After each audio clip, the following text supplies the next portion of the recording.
Good afternoon. I hope you're all safe and staying at home at this difficult time for everybody.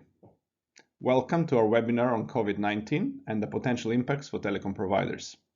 The COVID-19 virus outbreak has certainly brought difficulties and great uncertainty to our industry, but at the same time highlighted the importance of communication and connectivity at the time of crisis.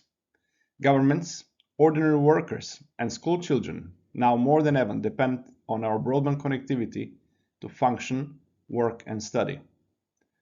That is why we at Salience thought it would be beneficial to do something to help our clients gain better understanding of how they are affected and what can be done.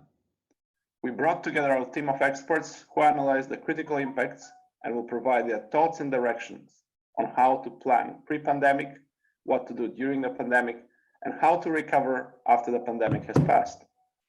The webinar will last 45 minutes to 1 hour, depending on the amount of questions we receive. We will present our findings and recommendations in the first 30 minutes, and then we will open the floor for questions to our experts. Before we start, I would like to give a few instructions on using the Zoom webinar application. The screen of the presentation can be enlarged by dragging the right edge of the screen of the PowerPoint slides to the right side. During the presentation, all attendees will be disabled to talk and muted, and the floor will be given to our speakers. However, there is a Q&A box at the bottom of your screen that will be available for asking questions and interaction during the presentation. The questions will be visible only to the speakers and the host. There will be a Q&A session after the presentation where all attendees are encouraged to ask their questions. I will give you instructions how this can be done after the main presentation. I hope you'll find this webinar useful and informative.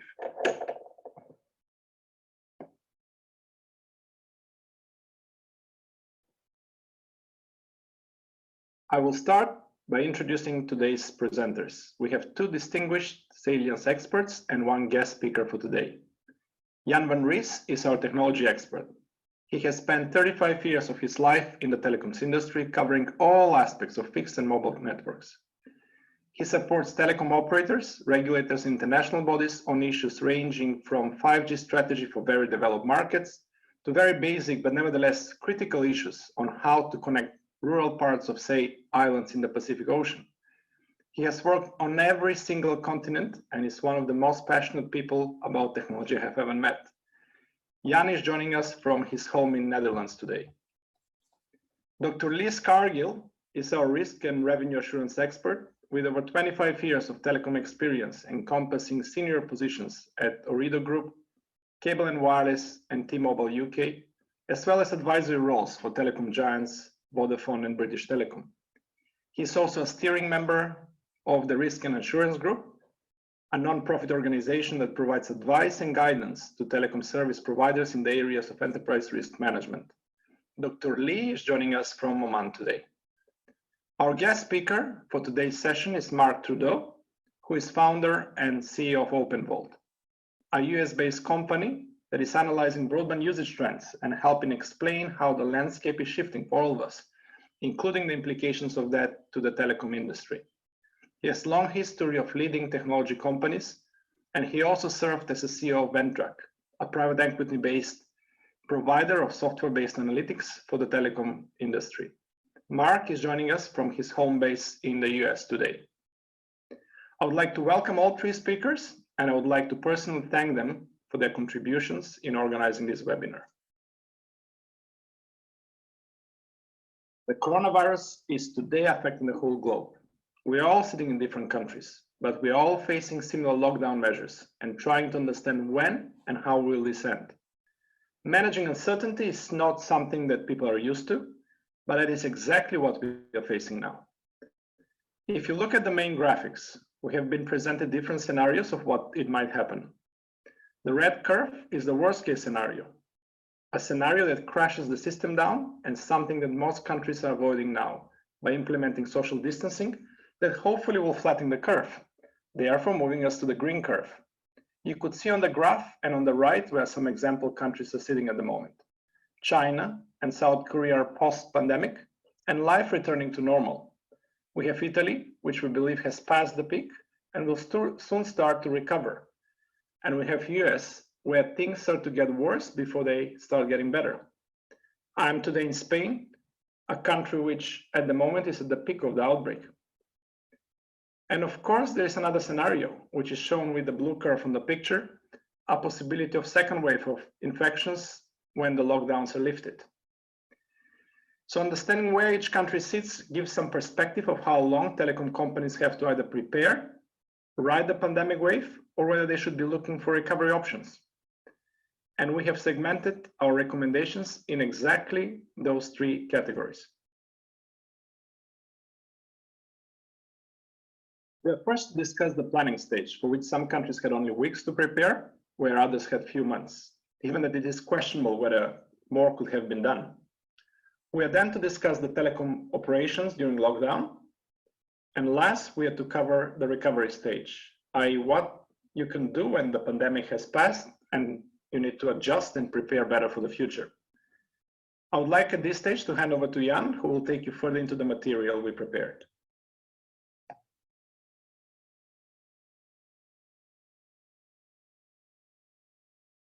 Thanks, Ivan, for the introduction.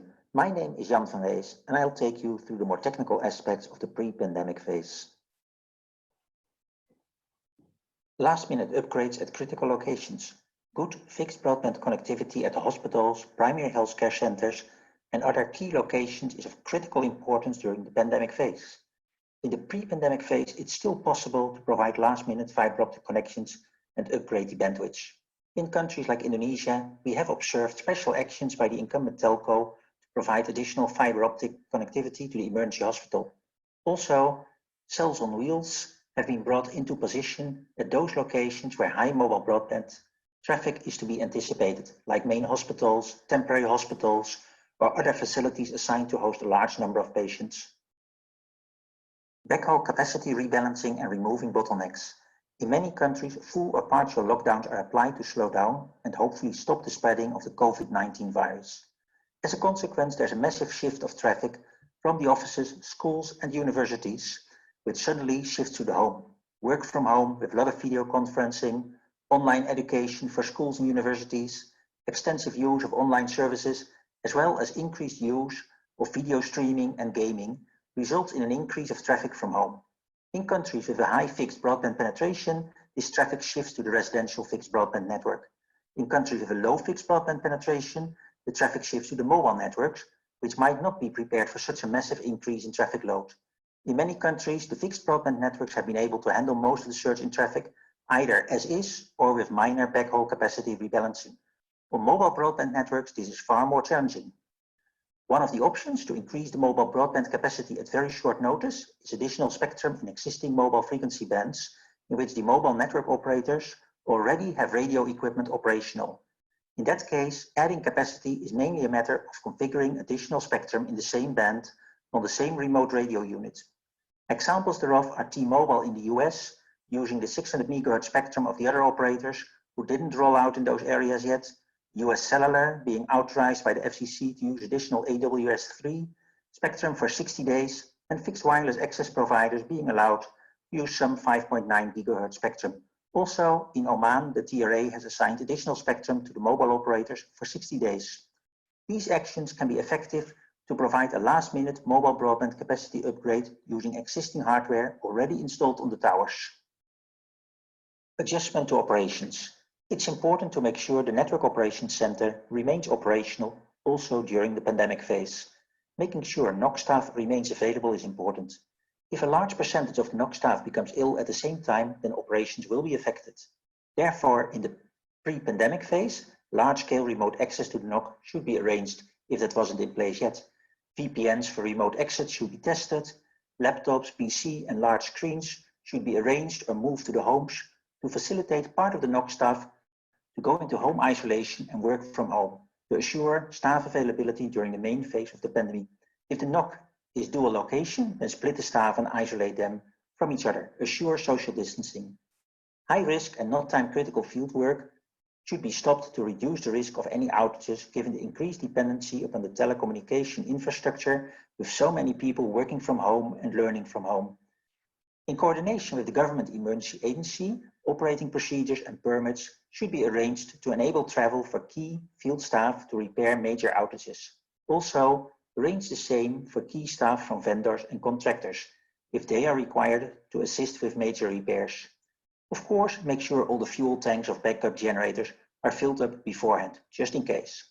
Further, it's important to establish the coordination and mode of operation for when the crisis hits hard, including alternative communication options via other networks, EMR, satellite phones, etc.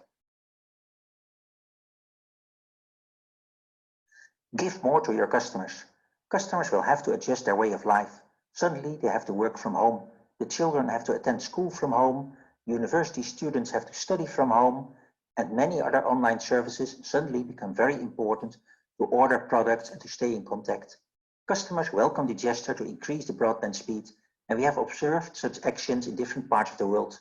For example, in Indonesia, the main FTTH provider temporarily upgraded all 10 and 20 Mbps customers to 50 Mbps. In Belize, the main FTTH provider increased the 30 Mbps entry-level package to 50 Mbps, etc. In countries with a high dependency on mobile broadband, there's an additional challenge to offer sufficient access to online education. Examples of actions observed are providing 30 GB for free to specific educational content for schools and specific online university platform for students. Other mobile operators provide similar free access to educational content, but use a 2 GB per day approach. The key is to assist your customers, who now suddenly find themselves in a completely new situation with work from home and online education, with communication options to keep them going while they need this most. This helps the community, but also makes business sense to accustom them to higher speed and higher data volume packages required to work and learn from home. Since they experience the benefits of the improved service being offered, they are more likely to be willing to upgrade in the future. Thanks, Jan. Good afternoon, everyone. I'm Lee Scargill, and I will now take you through some of the operational impacts from COVID-19. During a pandemic crisis, your employees are the ones who are most at risk, so therefore they need to be protected. Most companies have adopted work-from-home policies and restricted work-related travel to high-risk countries. Some companies are also starting to repurpose their employees away from frontline sales to back-office telesales roles or to the customer care department. Social distancing in the workplace, where your employees should be no less than 2 meters apart, will obviously have a big impact on the places like the NOC and customer care contact centres. The key roles will need to be identified and staff cross-trained to provide resilience. You will also need to equip your employees with laptops, mobile phones, provide VPN remote access, and access to productivity tools. In times of a crisis, it is vital to protect the brand and also to be able to demonstrate to your shareholders and to the markets that you have the issue in hand. The crisis management team should be immediately mobilised and business impact assessments undertaken for the key areas. During these times, it's also important to have a clear and frequent communication with your customers and also with the board to make faster business decisions. Most companies will have some kind of business interruption insurance. Now would be a good time to check it to ensure you have the appropriate cover in place. Assessments of your third parties, which should include suppliers, contractors, and subcontractors, should be undertaken to find their weaknesses and to review their business continuity plans for potential supply chain restrictions and disruptions to manpower. It would also be proactive to compile a list of potential backup suppliers should they have any issues. It is also interesting to note that 5 of the top 10 suppliers of fibre are based in China, and 2 of those are based in the city of Wuhan. Having covered the pre-pandemic phase, we would like now to discuss the lockdown phase. what to do when telecom operations need to perform under stress and crisis mode. Traffic demand increases globally. For example, Italy, which is being hard hit by the pandemic, has seen a 20 to 40% increase in peak traffic.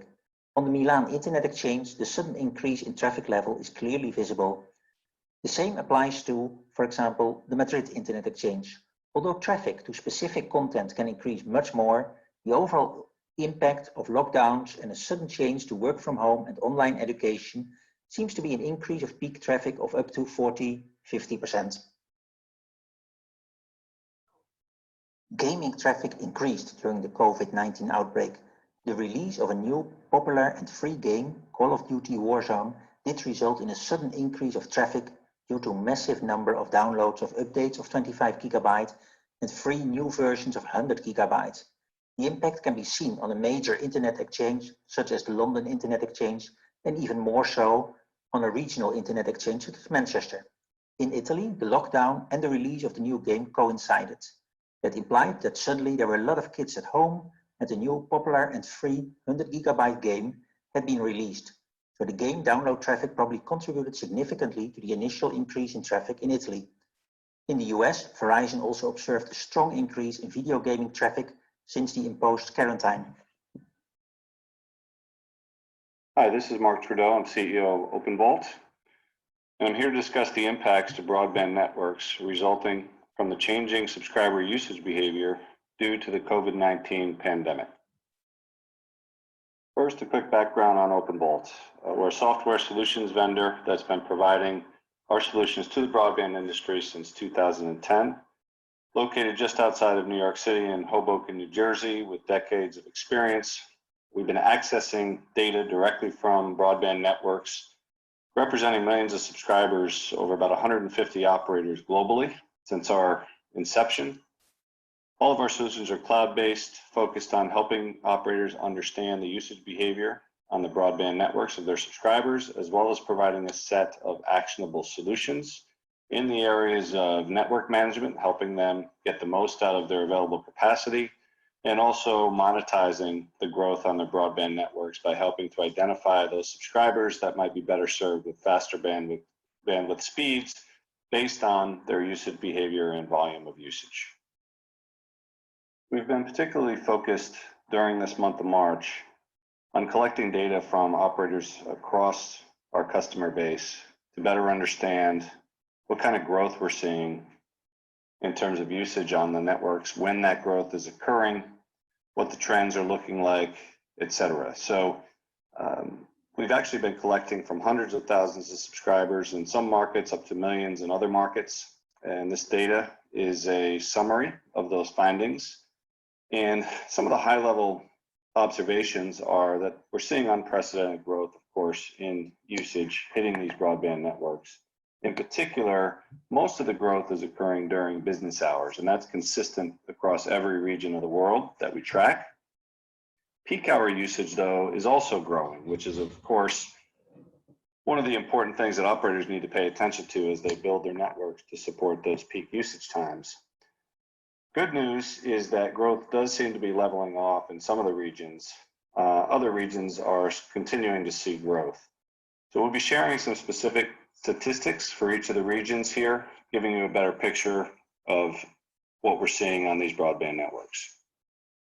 Let's first start by taking a look at the Latin American market, in particular focusing on operators in Ecuador. What we're seeing in Ecuador, as you can see by the chart, is growth of about 45% during business hours during the week.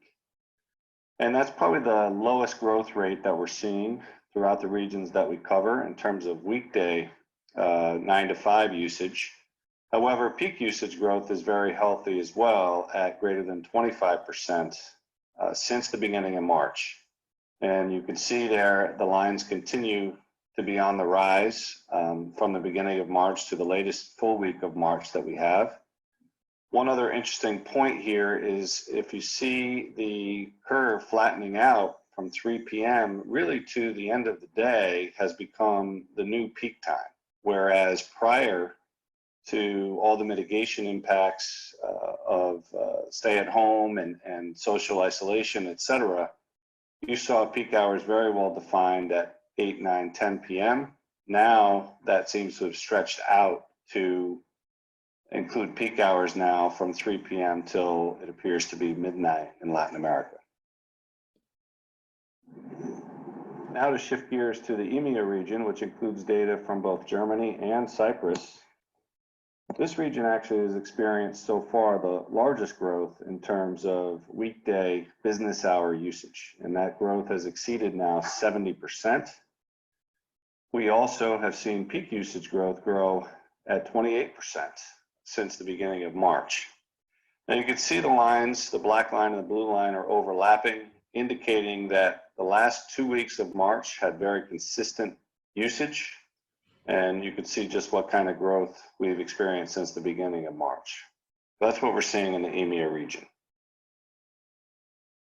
Now in the US market, we are seeing again growth across the board, really every hour of the day, but in particular, the weekday usage in weeks 3 and 4 of March really started to accelerate as stay-at-home orders started taking place, and the US put some mitigation efforts in place.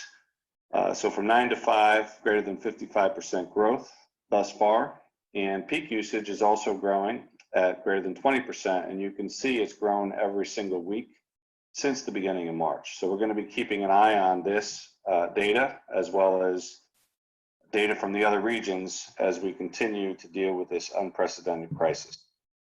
Thanks, Mark, for your insight into traffic trends. Reducing video streaming bitrate. Since video streaming represents a large percentage of the total internet traffic in the access networks, and many people are suddenly at home, this results in a drastic increase of usage which can strain networks. The EU requested the main video streaming players like Netflix, YouTube, etc. to reduce the bit rates. On March 20th, the European Commission welcomed actions by streaming services to reduce pressure on internet infrastructure after the major video streaming providers committed to reduce the bit rates. A few days later, YouTube extended the 25% bitrate reduction globally. Also in other markets, the government and/or the telcos requested reduction of video streaming bitrates to reduce network congestion risks. For example, in India, Facebook and Instagram did reduce video streaming bitrates after a request from the Cellular Operations Association of India. Similarly, Sony started to reduce the download speed for the PlayStation Store. So far, global video and gaming providers seem to be collaborating to avoid network congestion in those networks which are strained due to the sudden shift in traffic patterns and customer behavior after COVID-19 triggered lockdowns. Worst case, prepare for stricter measures to reduce capacity for entertainment applications in favor of critical traffic. Increased demand for video conferencing.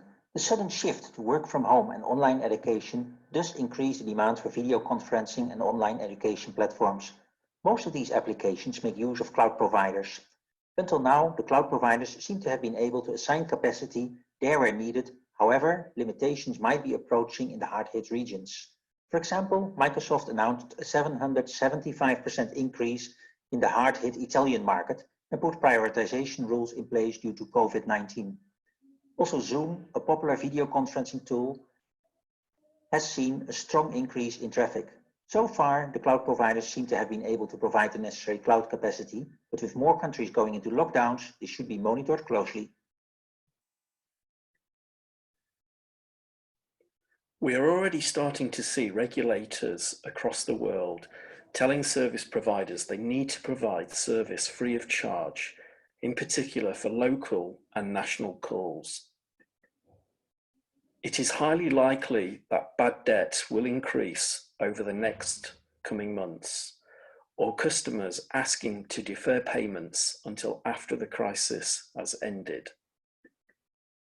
With outlets being closed, most service providers are now encouraging their customers to pay online through their apps with credit cards. This will, however, create problems for unbanked prepaid customers who do not have access to credit cards. In the event of any lengthy income interruption, one question you should be asking yourself is, do you have enough cash to pay your suppliers and employees? Disruptions to supply chains and interruptions to manpower will obviously have inevitable consequences to the annual business plans. It should be expected that new network rollouts will be delayed and new products and services will not be delivered as and when expected. This will, of course, have impacts on your profits, and listed companies will need to issue profit warnings to their shareholders. Since January of this year, the impact of COVID-19 on share price has impacted every single telco. The only exception being Sprint in the USA, where the share price increased by 110% because of an antitrust legal challenge being denied by a judge to grant the merger with T-Mobile. On average, the telecom sector has declined around 12%, with China Unicom being the most affected by 38%. China's market has also seen a drop of 15 million subscribers in Q1, the biggest quarterly decline ever recorded. During last week, there were reports on social media that a former UK telecoms executive linked the symptoms of COVID-19 to molecular cell toxicity caused by 5G antennas. This resulted in mobile antennas being attacked and set on fire in Birmingham in the UK. There have also been similar reports of attacks on mobile masts in China and also South Korea. Over the weekend, all 4 of the UK's mobile operators issued a joint statement denying the claims as fake news and urging the public not to spread incorrect information on social media. Service providers have been very proactive in their communications to their customers, providing advice on public health information, and have been encouraging their customers to use their online apps for information and payment services. Some service providers in Canada and the United States have also been working with government agencies to enable contact tracing and location information. On the darker side of telecommunications, fraud and cybersecurity attacks have increased, targeting people's vulnerabilities and anxieties of COVID-19. A recent report by Adaptive Mobile showed an increase of 6% in SMS spam messages in the United States, all linked to COVID-19. There have also been reports that the popular video conferencing platform Zoom has been hijacked owing to weaknesses in security.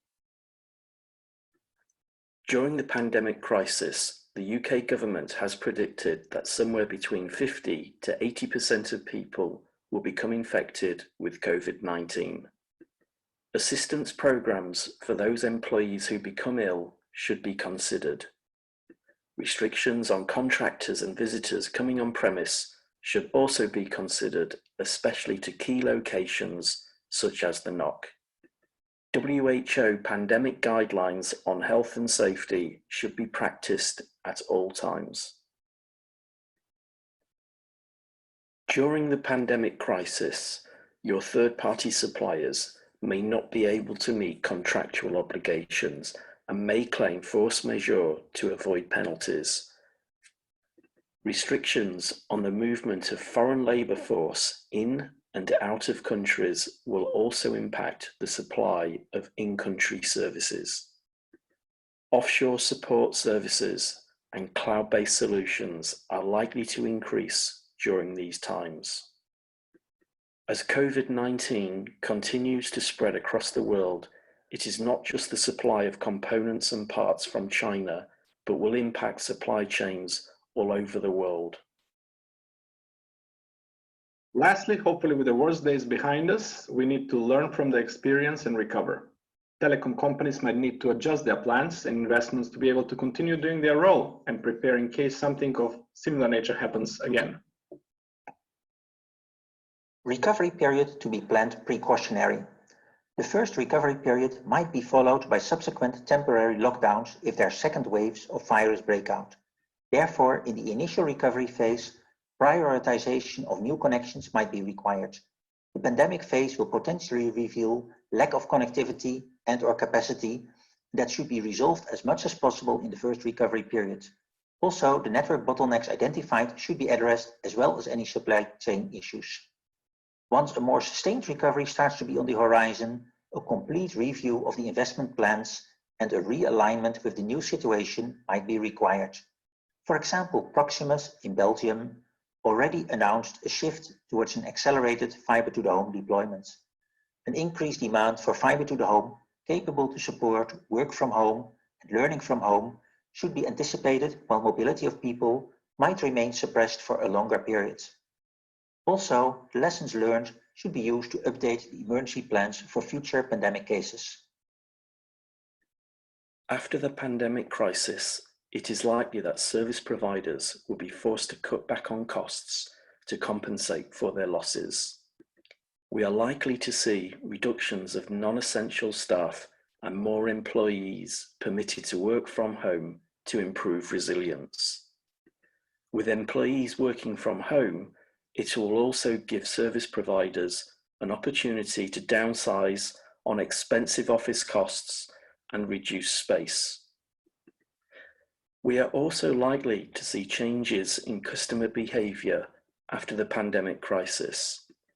Purchasing of handsets and accessories will migrate to online channels.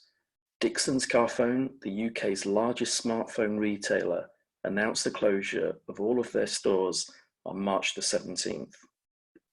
We are also likely to see longer handset replacement cycles as consumers cut back on spend, and the increased adoption of eSIMs as consumers switch service providers through online channels.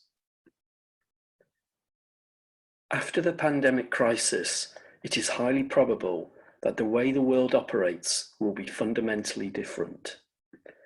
The factories that previously supplied components and parts could have moved to other parts of the world.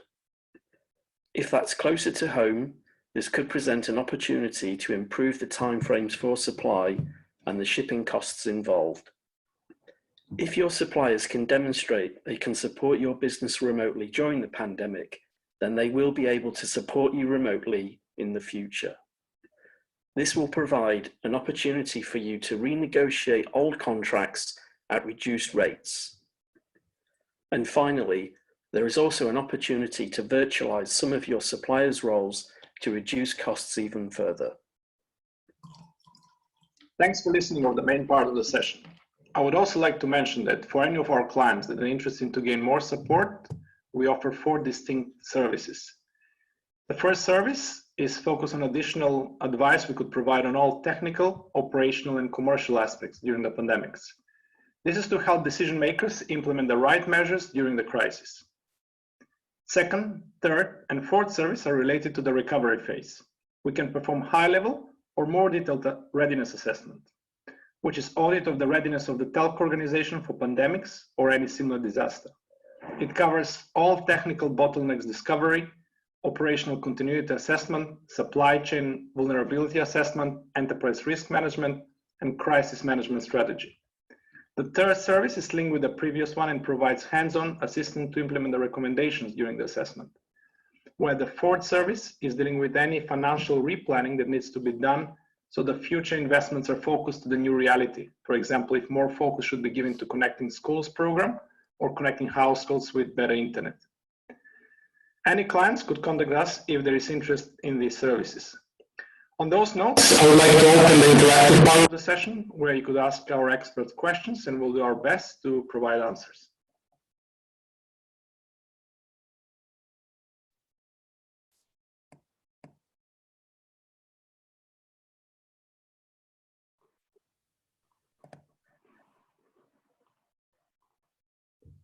I would like to thank you to our speakers for the presentation.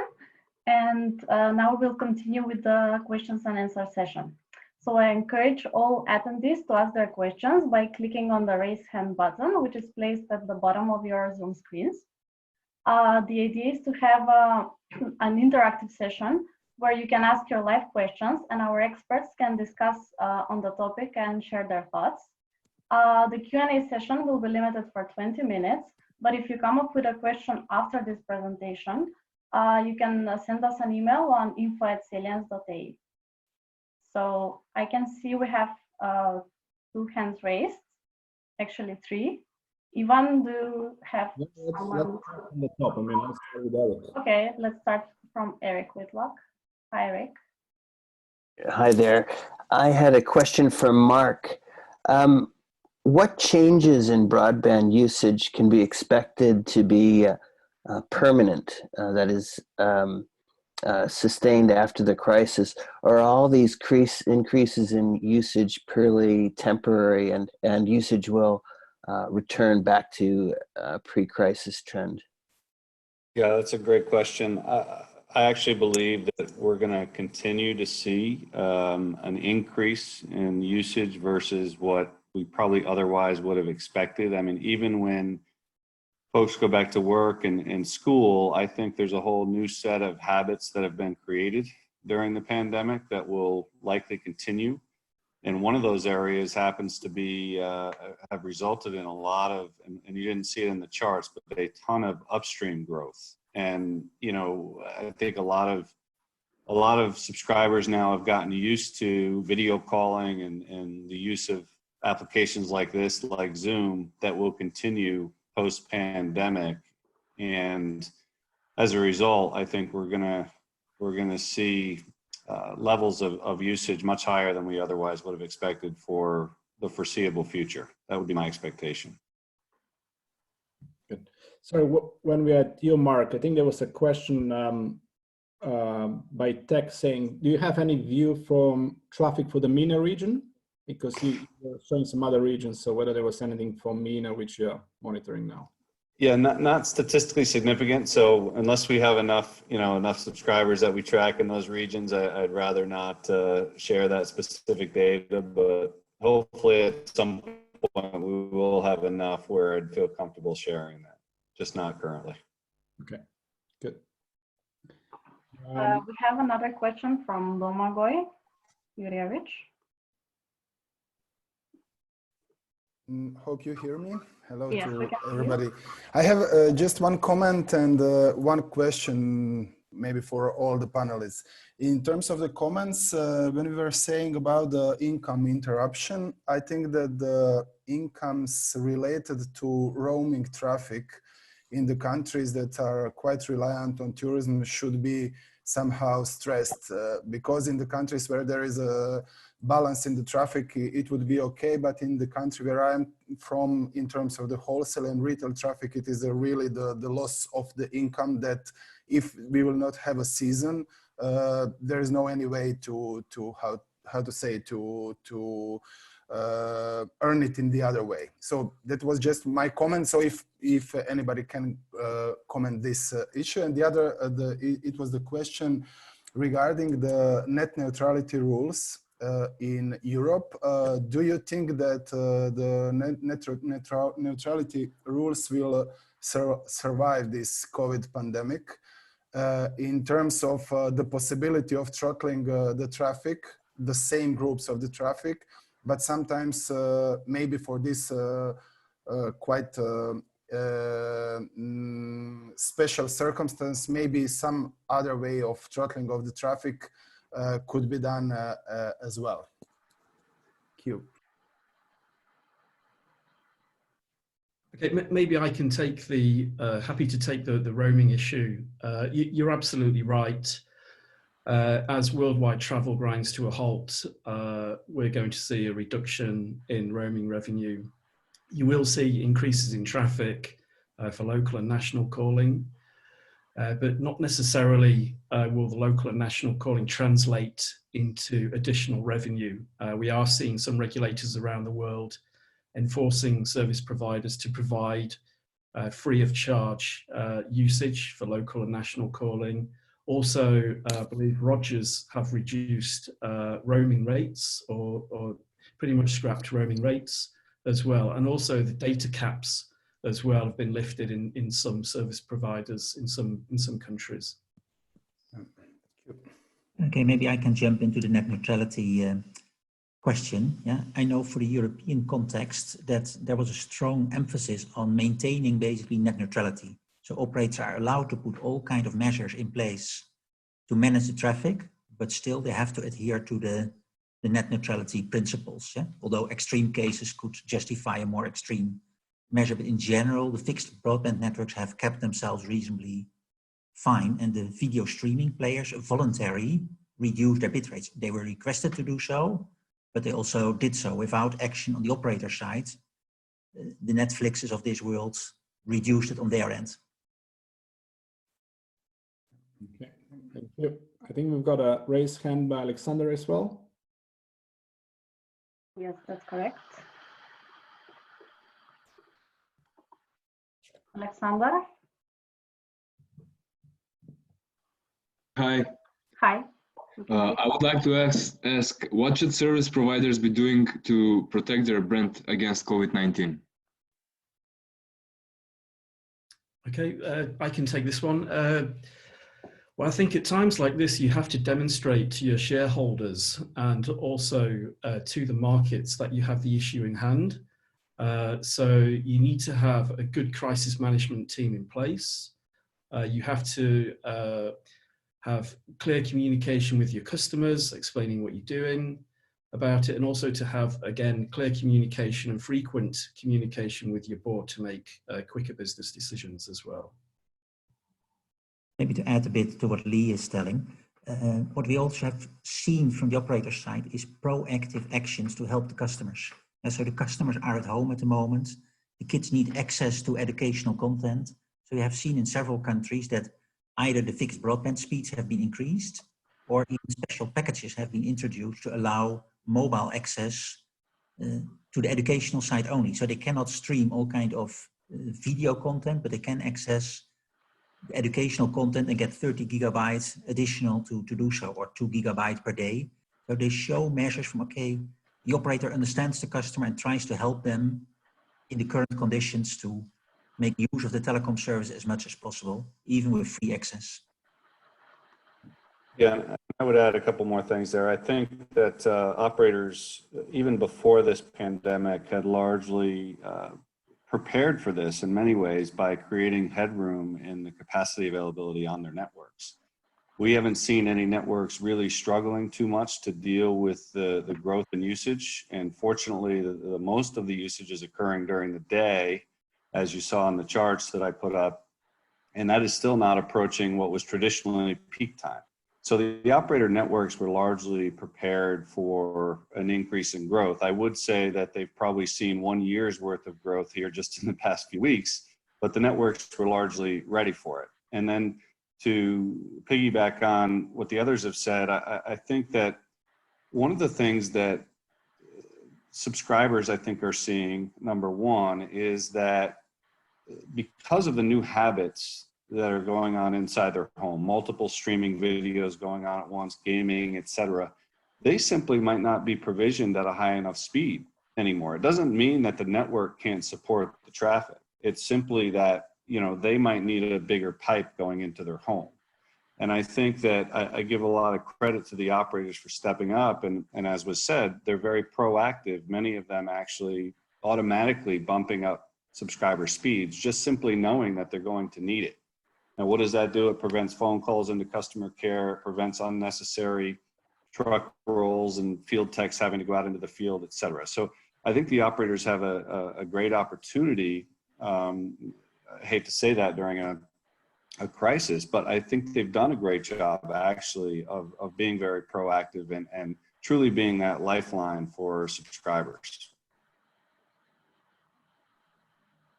Thank you.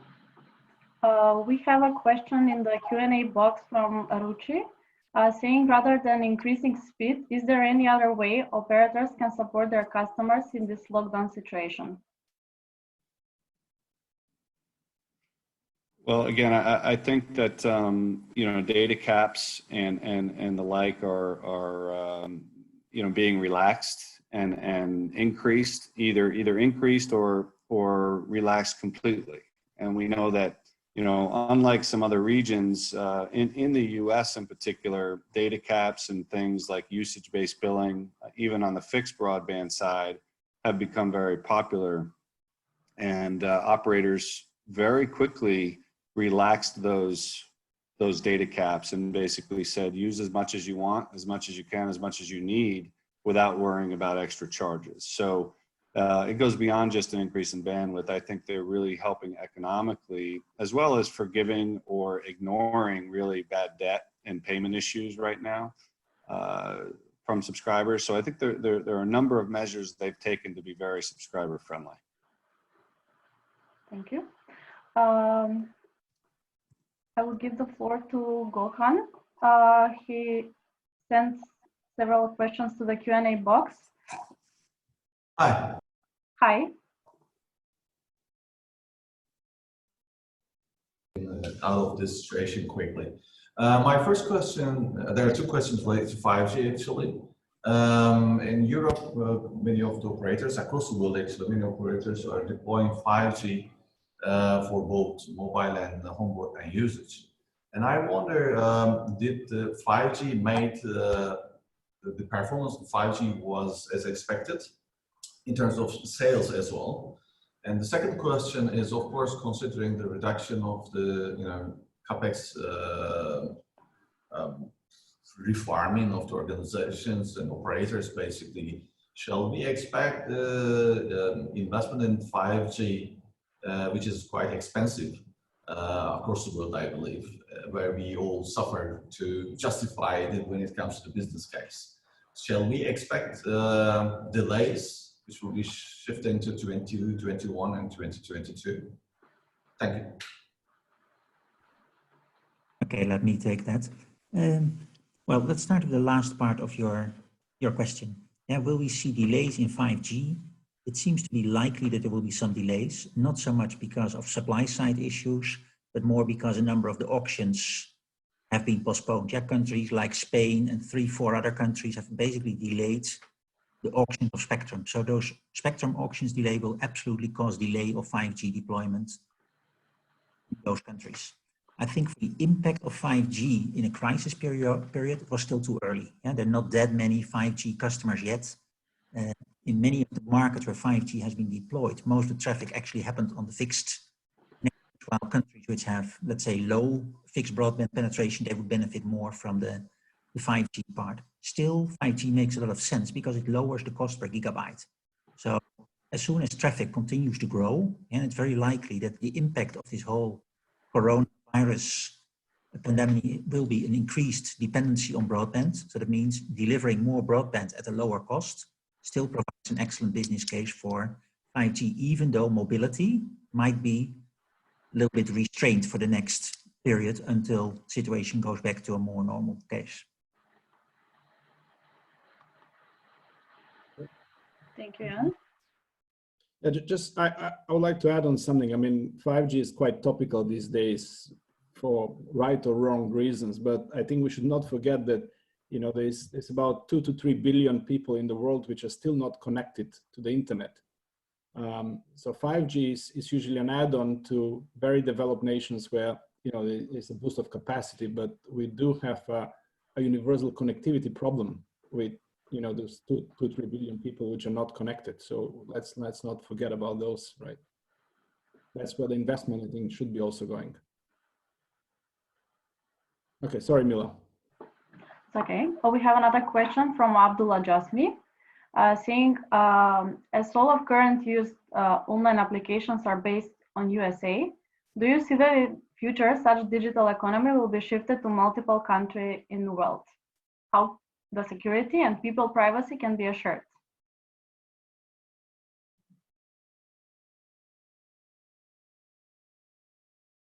So how can we assure the security and people privacy? I think this is probably related to the previous statements about Zoom being hijacked and so on. I'm not sure who wants to try and answer that. I can probably take that one. Hi, Abdullah. Great question. I think what this presents is if we see some of these applications being used, Skype, Zoom, I think this presents an opportunity for countries based in the Middle East and ought to work with the regulators to provide their homegrown applications for video conferencing, or issues to circumvent around VPN accessing. So I think it presents an opportunity for the Middle East.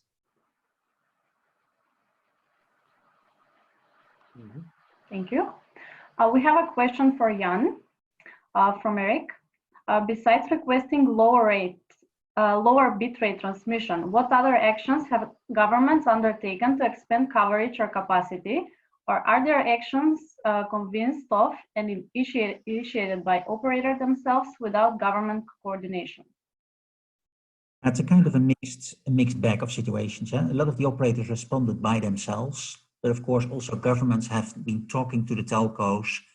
How are we dealing with this crisis? In a lot of countries, there's coordination between the telcos or the main telcos and the governments about crisis management. So that conversation has taken place in countries, but a lot of telcos actually started by themselves to respond to it. Of course, ministries of health have been in contact with telcos to get last-minute connections to hospitals, upgrades, sometimes triggered by the government, sometimes triggered by the operators. Everyone understands some things have to be done in this stage when you run up to the pandemic. Okay. I think we've got raised hand by Greg. Yes, we have a raised hand by Greg. Hello, Greg. Hello, everybody. First of all, thank you for a very insightful presentation. I have quite a technical question. Where in the network would the mobile operator have to configure the free access to educational content? Hi, that's indeed a technical question. Where has that to be configured? Yeah, especially in mobile networks, there are two places where that has to be managed. Let's say in the markets where this applies, most of the traffic is prepaid. That means all the data usage is basically charged by the OCS, by the prepaid platform. That can create multiple bundles. So you have paid bundles and you can have free bundles, or you can have bundles at night. So there's different bundles. They are managed by the OCS directly, but in many networks you'll see they're managed by the PCRF. So the PCRF is connected to the packet core and has there the packet inspection to goes to the online education website, take it from the 30 gigabyte bundle for free for online education. So it's basically PCRF in combination with the OCS. And it depends on the network, which one is in the lead and how it's configured exactly. But there are two technical places where this is organized. Yeah, there will be differences for operators who allow people with zero balance onto the network. They can do it always. Other networks, they block customers with zero balance, but if you have just 1 cent on it, you're fine. And then the PCRF can give you the free gigabytes, the educational content or whatever content they deliver for free. I hope that answers your question. Thank you, Jan. I think we've got a few more raised hands. Mila. Let's go Tomislav maybe, and then Katerina, and then Domagoj.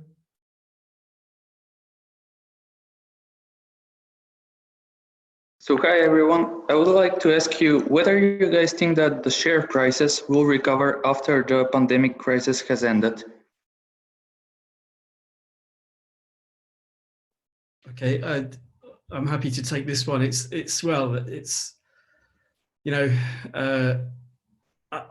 think it ultimately depends on how long this is going to last. It ultimately also depends on how bad a recession kicks in and how long that lasts. I ultimately believe you will see them recover at some point. I think this is just a short-term blip.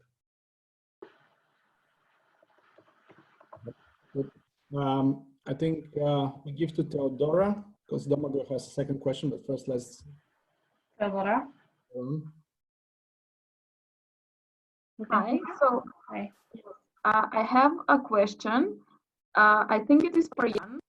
I would want to ask, what would a typical mobile operator have to do to increase mobile broadband capacity when the government makes it available in a band? Yeah, thank you, Theodora. Yeah, what would a mobile operator have to do when they can get additional spectrum? Yeah, because in several countries, it's on the table to add more spectrum to the mobile operators as a kind of quick fix to increase the mobile broadband capacity. So the assumption there is that there's spectrum available in a frequency band which is already installed in the radio units on the tower.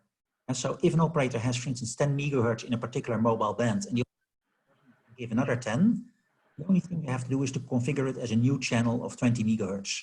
So you double the capacity just by configuration, more or less. If the operator already has a 20 megahertz LTE carrier and they get another 20, then they configure a second carrier aggregate them, and again, they double their capacity almost instantly. And it has happened in several markets. And like I referred to T-Mobile in the US, some other US operators. We have seen other markets where either it has been done or where it's in the works of being done. Spectrum just by configuration and increase it to the max possible within the frequency bands. Thank you, Ron. We're getting close to 2 o'clock, but if the software doesn't stop us, I think we could run for a few more minutes. I think it's 2 o'clock, so we haven't been disconnected, so I think we should be fine. Let's see. Yeah, we should be fine. We've got a few raised hands. Shall we go with Imad first, maybe, and then get another question for Domagoj and Katerina? Hi, everyone. Hi, Can you hear me? Yes, first of all, I would like to thank you so much for this insightful and fruitful presentation. Well appreciated. My question basically is in two parts. The first part, again, related to the 5G technology. Should some countries basically already matured in investing this technology and implementing it when it comes to logistics, medical sectors, and robotics, basically? Maybe that could have helped in reducing the spread of this pandemic. This is number one. Secondly, post this pandemic, and hopefully this will be soon, don't you oversee that majority of the telcos basically will invest more in 5G technology, since majority of the sectors basically will go to IoT and this kind of technologies basically, rather than the regular ones. So that's the two phases of one. Thank you very much. Thank you. Yeah, now maybe I shall do a first round of this, and others can complement. Do we expect that 5G could have changed something? Well, it would have improved the mobile broadband connectivity. So in countries where fixed broadband had limited rollout, it would have played a major role to have more broadband capacity at home for people. In the countries where there's good fiber to the home, I think the impact is less on the home situation, the work from home, the learning from home will go over the fixed networks. In the countries where the fixed is not there, the 5G would have played a role. Would the 5G play a role in all kind of new applications and supporting the health sector? Sure, but yeah, those applications also have to be developed. We do anticipate that operators will continue to invest heavily in 5G. Yeah? Maybe for the new applications, but at least because it brings a lower cost per gigabyte and the amount of data people need will increase. Yeah? People experience they need the broadband, they need the video conferencing. So data volumes will increase. And to deliver that, you need the 5G to do it more cost effectively. Anybody to add, or shall we move to the next question?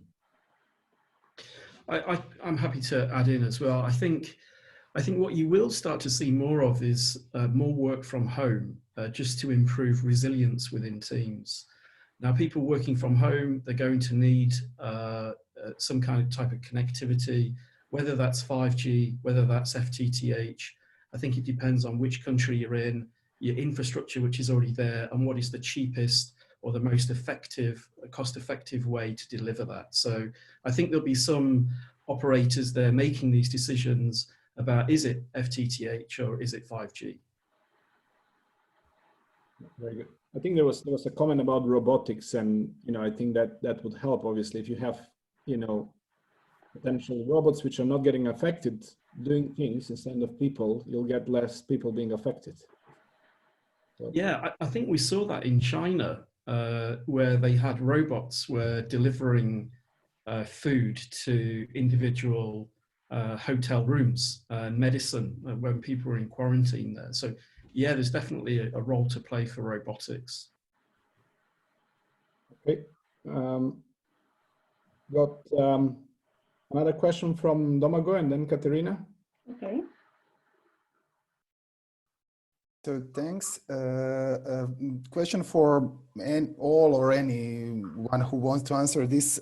So do you think that operators can take the advantage of this situation and their like heroic role in this crisis in terms of the relations with the government and regulators? So I just mean for future possible relaxation of regulation or softer antitrust rules or lowering of the prices of the spectrum, so or lowering of the barriers on investment. So everything in the line of easing the investments for any similar situation in the future. So this is first, and the other just short question for Lee. So how do you think the operators can compensate the lost revenues in fixed networks, having in mind that most of the how to say pricing schemes are flat rate? So in terms of that, where is the some possibility to earn more money in it? Thank you.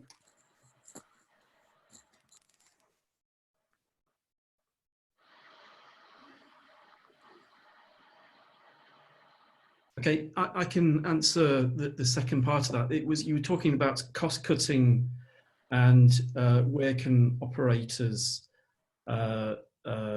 take advantage of this. I think I did mention it in the presentation that obviously with more people working from home, this presents operators or service providers with an opportunity to downsize on expensive office costs. So I think that's an opportunity there. I think in terms of this exercise, it's going to find your essential staff and also your non-essential staff. So I think some operators at some point, they will come out to reduce their costs. They will have some kind of headcount reductions somewhere. And I think in general for the image, it definitely helps if the operator has been proactive during this crisis period. I mean, later on, you're going into that same community and you want to put more ducts in place to put your fiber to the home. The government will be more receptive if they understood that you really have been contributing and helping, and that those fixed broadband connections are crucial for people to work from home. So I think it makes life easier if as an operator you really contributed and took proactive measures to support the community in this time of need. And just to add to that as well, I think, you know, I also mentioned in the presentation about the impact on prepay customers. If you have store closures, it's very difficult for them to get credit, especially if they are unbanked customers. What I would like to see more of operators doing is providing the prepay customers with emergency credit so they can increase their usage at times when they probably cannot purchase vouchers in these difficult times. Yeah, that's good advice. I would also jump in because I think that part of the question was around revenue generation, I think, and operators have a big opportunity right now, I believe, to, and we talked about how many of them have automatically increased bandwidth speeds for subscribers, et cetera. That's an upgrade opportunity over time, right? Eventually, they're not going to be offering that for free, right? And one of the things that we've seen is that many subscribers today are not right-sized for their bandwidth needs, even before the pandemic. So this is an opportunity to right-size subscribers who maybe when they got their internet service years ago on the fixed broadband side, they might have had a laptop and a cell phone, and they haven't really changed that bandwidth speed in quite some time. As more and more devices have entered the home and their usage habits have changed, that is where operators can drive incremental revenues by getting those subscribers to move up to the faster speeds. And the other benefit of doing that we've seen are operators that put those strategies in place, almost every operational metric is improved, meaning Subscribers call into customer care less when they're right-sized, right? Less truck rolls, less field techs going out to deal with trouble calls because the subscriber actually has the bandwidth that their household needs. So that's an area that I think more and more operators we're seeing are focused on, and it's helping to drive incremental ARPU in that side of the business. Very good. Mila, let's go with final question maybe from Katerina, and then we'll wrap up. Sure. Hey everyone, my question is, how can video streaming providers reduce the bit rate?